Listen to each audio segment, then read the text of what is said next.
বিকশিত অসমৰ এটা বিপৰীত দৃশ্য চাওক। মিছামাৰী গৰুবন্ধা ৰঙাপাৰা সংযোগী মূল পথৰ অৱস্থা এতিয়া জটিল। সামান্য এজাক বৰষুণতে পথৰ মাজত সৃষ্টি হয় কৃত্ৰিম বানপানী। লোক নিৰ্মাণ বিভাগৰ পথটিত বৰষুণৰ পানী নিষ্কাশনৰ সুবিধা নথকাৰ বাবে পথৰ মাজত সৃষ্টি হৈছে পুখুৰী সদৃশ পৰিৱেশ। পথছোৱাৰ দুয়ো কাষটি ওখ হোৱাত আৰু মাজৰ অংশটি দ হোৱাত এনেদৰে পানী জমা হৈ পৰে।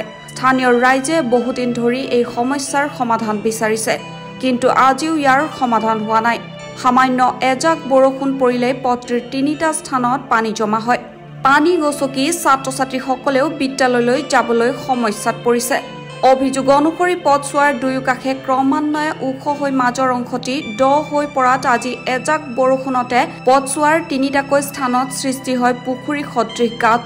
পথছোৱাৰ দুয়ো কাষে পকীৰ নলা নিৰ্মাণ কৰি ৰাইজক যাতায়াতৰ ক্ষেত্ৰত উপকৃত কৰিবলৈ পূৰ্বৰ ঢেকীয়াজুলি সমষ্টিৰ বিধায়ক তথা অসম চৰকাৰৰ মন্ত্ৰী অশোক সিংহালক দাবী জনাইছিল স্থানীয় ৰাইজে। কিন্তু মিছামাৰীৰ ৰাইজৰ জ্বলন্ত সমস্যাটি আজি কুপতি সমাধান নোহোৱাৰ গুৰুত্বৰ অভিযোগ তোলে ক্ষুব্ধ ৰাইজে। কালাপানীত আছোঁ, কালাপানী বুলিতো জানে আমাৰ কিমান ডাঙৰ সমস্যা, কিমান হেৰি। আজি 10 বছৰ হ'ল বিজেপিৰ শাসনত, কিন্তু আজিলৈ ৰাস্তাটো সমস্যাৰ সমাধান নহ'ল। আমি গম পাওঁ যে ইয়াতে বহুতখিনি মানে এটা হেৰি আহিছিলে, মানে ৰাস্তা বনোৱাৰ কাৰণে কিবা এটা বহুতখিনি আহিছিলে, কিন্তু কোনো এটা বস্তুৱে ষ্টেপ নল'লে। ড্ৰেইন নাই, পানী কোনফালে যাব? এতিয়া নদী, ইয়াত ৰাস্তা নাই, এতিয়া নদী আছে।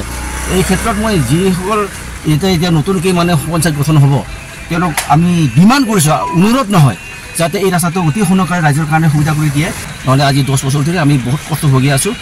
আজি এতিয়া 7টা পঞ্চায়ত হ'ল, 4টা পঞ্চায়তৰ কোনোদিনে কামেই হোৱা নাই, যিমান ৰাস্তা চব নদী।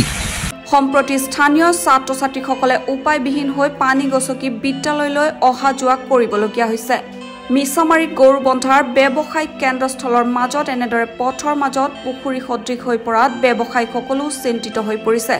প্ৰতিটো নিৰ্বাচনত লোক নিৰ্মাণ বিভাগৰ পথটি নিৰ্মাণ কৰাৰ প্ৰতিশ্ৰুতি দি অহাৰ পাছতো পথৰ মাজত সৃষ্টি হোৱা কৃত্ৰিম বানপানীৰ সমস্যাটো সমাধান কৰিব নোৱাৰাত চৰকাৰখনৰ উন্নয়নৰ ফুপুলা স্বৰূপটো উদঙাই দিছে।